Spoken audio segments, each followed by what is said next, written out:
18 years ago, an enigmatic tower and a mysterious gate abruptly materialized, unleashing a horde of menacing monsters upon the world.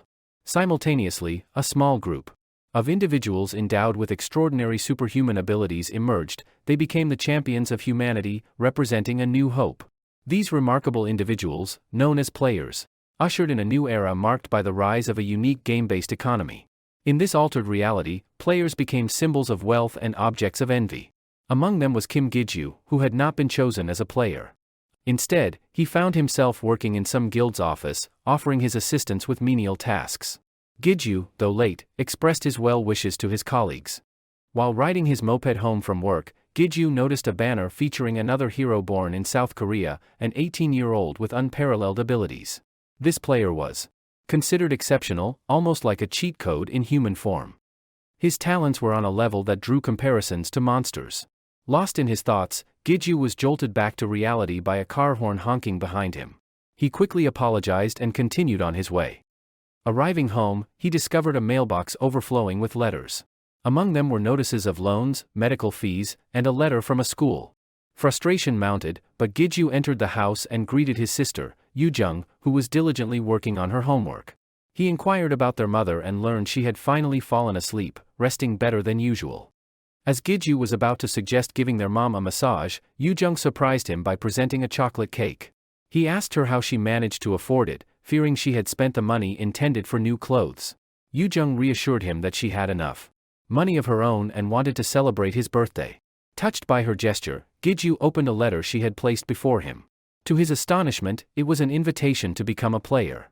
Overwhelmed with emotion, he embraced his sister, tears of joy streaming down his face. Everything was about to change. The next morning, Gigyu made his way to the Korean Players Association. Standing before the imposing building, he reminded himself not to get emotional. This was just the beginning. Inside, he met a girl who congratulated him on his success. She explained how to access the player's information through an info window. Gigyu was shocked to discover that he possessed unique abilities, although they had yet to be revealed. Overwhelmed with excitement, he looked at the system window, realizing the magnitude of his potential. His trainer, Sukwu, arrived and informed Gigyu that he had unique abilities. The girl vouched for this exception and left them to begin their training. As they headed to the portal area, Gigyu wondered about the numerous monsters on the ground floor of the tower. Sukwu explained that occasionally, monsters accumulated due to temporal overlaps, causing such anomalies.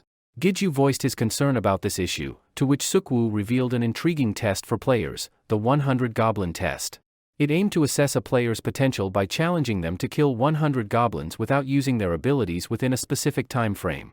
Sukwu demonstrated his incredible skills by dispatching goblins swiftly, impressing Gigyu. Then, he revealed that players with unique abilities could complete the test in a mere 10 minutes, demonstrating their exceptional growth rate. Gigyu marveled at Sukwu's abilities and asked if the Angela Guild was familiar to him. Sukwu confirmed its existence and shared his ambition to create a guild surpassing Angela. He encouraged Gigyu to surpass his own limits and join him in the tower someday. Before starting his first hunt, Sukwu urged Gigyu to observe the goblin closely. With determination in his heart, Gigyu embarked on a journey to change his life. 5 years later, in a secluded area, players engaged in intense combat. Gigyu observed another player's struggle against a single goblin, feeling a sense of camaraderie in their shared challenges. Another player approached, apologizing for their delay. The two watched as Gigyu, exhausted and out of breath, struggled to defeat a goblin. The observer found amusement in this spectacle and struck up a conversation. Gigyu's frustration grew as he received an invitation to the tower at 18, yet it took him an hour to defeat even one goblin. This was not how he envisioned his journey as a player. The goblin fell under the player's sword, and he let out a weary sigh. The conductor commended the group of guys, saying that everyone had performed admirably. In response, one of the guys affirmed that they had all increased their levels, while another mentioned how goblins had become easy for him, feeling like he only had to kill a couple to level up. With a smile, the conductor acknowledged that low levels could be quickly raised. He informed them that tomorrow, they would advance to the second floor and agreed to meet them at the entrance in the morning. The guys agreed with the plan, and the conductor left. Once he departed, the guys began to whisper and question the conductor's fame. They asked why he was famous, and one guy sighed, stating there were several rumors. Firstly, he was rumored to be the owner of unique abilities, which surprised the others. However, another guy reasoned that it was probably just a rumor, as he wouldn't be here if it were true. They also heard that he was the lowest-ranked player among all the players. Meanwhile, after finishing his work as a guide, Gigyu would often retreat to a secluded corner on the ground floor, away from the prying eyes of other players. It was his secret spot.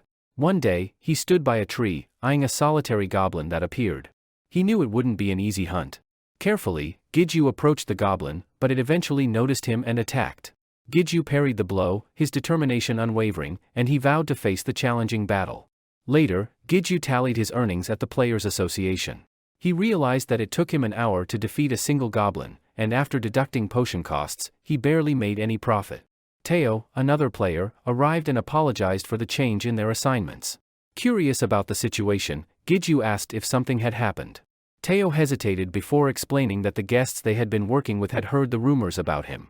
Gigyu understood the implications and sighed in disappointment. Taeshik, the general manager of the conductor department, further discussed the situation, mentioning that the Yinjala Guild had reached the 75th floor. News on TV confirmed this, and the host spoke of a great hero in South Korea. Taeshik assured Gigyu that these players were merely idols, and anyone could become a player. As Gigyu listened, the TV reported on rank S-gates appearing in the USA, with the US government seeking assistance from the Korean Association. Gigyu's interest waned as he felt increasingly disconnected from this world. Turning off the TV, he received his daily pay from Taeshik and was handed an envelope containing a request. The sender introduced himself as Kim Seonpil, pleased to meet Gigyu. Seonpil mentioned that they had heard a lot about Gigyu from Sukwu, revealing their cousinship. Gigyu recalled Sukwu's face and silently thanked him for this connection. Seonpil then introduced the members of their team, and Gigyu realized they would be working together. After discussing their plans, the day transitioned into evening. Gigyu prepared a meal, and the group shared their experiences from the day's hunt.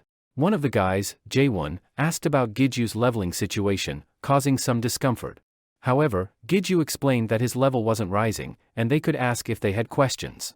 As they enjoyed the meal, Seonpil asked about the keeper, which Gigyu explained as the guardian spirit on each floor of the tower. Gigyu reassured them about encountering guardians and mentioned a specialized guild that dealt with them.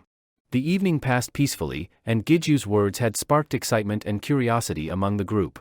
They felt more prepared and eager to face the challenges that lay ahead while something rather grim was happening in the middle of the forest as the keeper can be seen chasing down an orc to fill his stomach. On the second day of their training on the second floor of the tower, Seonpil diligently kept a diary to document their experiences. An orc awaited them, larger and more intimidating than the goblins they had faced previously. Despite its size, it moved slower than the goblins, making it a more manageable opponent. Day 3 saw them on the third floor, where a swarm of goblins and orcs appeared. Their attempts to make the orcs and goblins fight each other over a mysterious stone, as suggested by their guide, were amusing.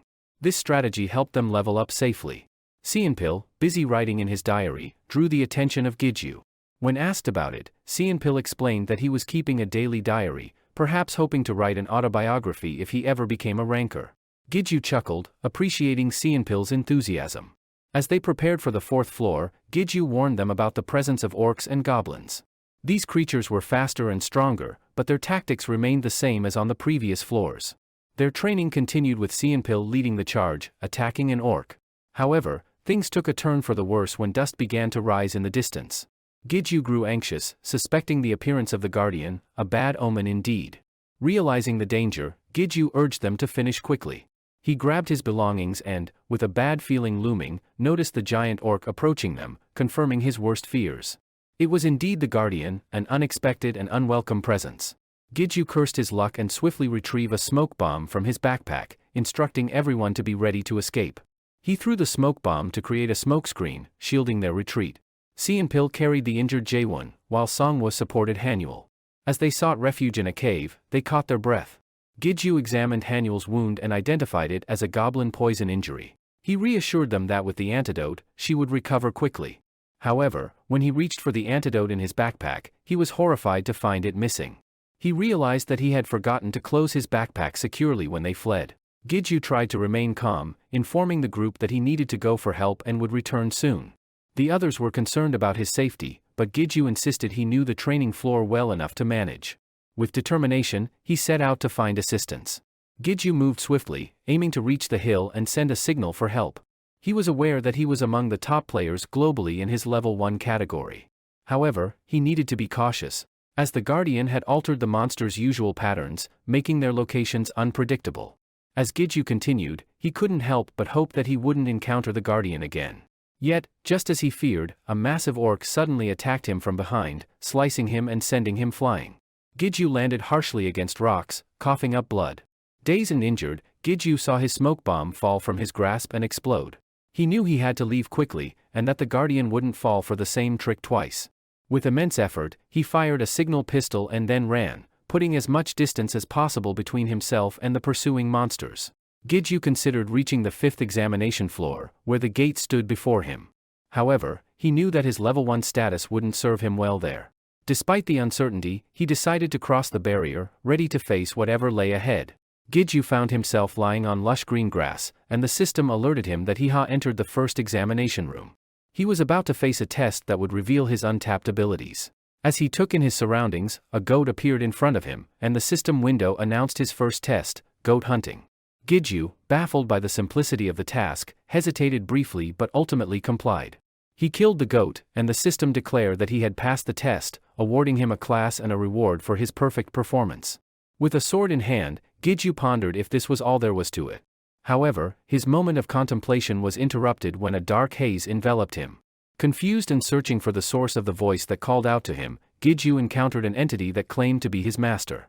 The voice taunted Gigyu, calling him a dumbass who couldn't even answer properly. Exasperated, Gigyu asked who this voice was and if it was indeed his master. The voice confirmed it but chided Gigyu for his inability to respond promptly. Gigyu, growing frustrated, inquired about the voice's name. The voice proposed that Gigyu should choose a name for it. An unusual request, but Gigyu agreed, curious about the possibilities of this new connection. The system prompted Gigyu to choose a name for this entity, which he did. However, as Gigyu opened his eyes, he found himself back in the real world, with Yujung and Taeshik by his side. They were relieved to see him awake. Taeshik explained that Gigyu had been unconscious for 2 weeks since his ordeal on the 5th floor. Guild players had discovered him, narrowly escaping the Guardian's wrath. While Gigyu fretted about the Guardian, Taeshik reassured him that Seonpil and the rest of the team had been rescued. Seonpil and the others visited Gigyu in the hospital, bringing him health drinks. Gigyu expressed his gratitude and informed them that he was ready to undergo a few more tests before being discharged. He reassured his worried mother that the insurance would cover his treatment costs and urged her not to be overly concerned. In the hospital, Gigyu pondered his situation. Despite passing the 5th floor test, his level remained at 1. He wondered when he'd face the next challenge. Soon, a snake ring appeared on his finger, catching his attention. Determined to continue his journey, Gigyu entered the 1st floor of the association, where curious players couldn't help but stare at him. They discussed his fame and rumors surrounding him, including his inability to level up and his reputation as a tutorial killer. As Gigyu proceeded to another floor, hordes of orcs and goblins rushed at him. Gigyu confidently activated the snake ring, summoning a sword enveloped in red sparks. With remarkable speed and precision, he effortlessly dispatched the monsters, leaving only lifeless bodies in his wake. During this battle, Gigyu contemplated the name for the mysterious entity that had spoken to him. Ultimately, he chose to name it Lu. A system window confirmed the name, and Lu expressed his approval. As Gigyu continued to defeat monsters, his unique abilities became apparent. His connection with Lu allowed him to access a range of skills, including the ability to transform into an accessory. With each victory, Gigyu's level increased, and his strength grew. His journey was far from over, and he was ready to embrace whatever challenges lay ahead.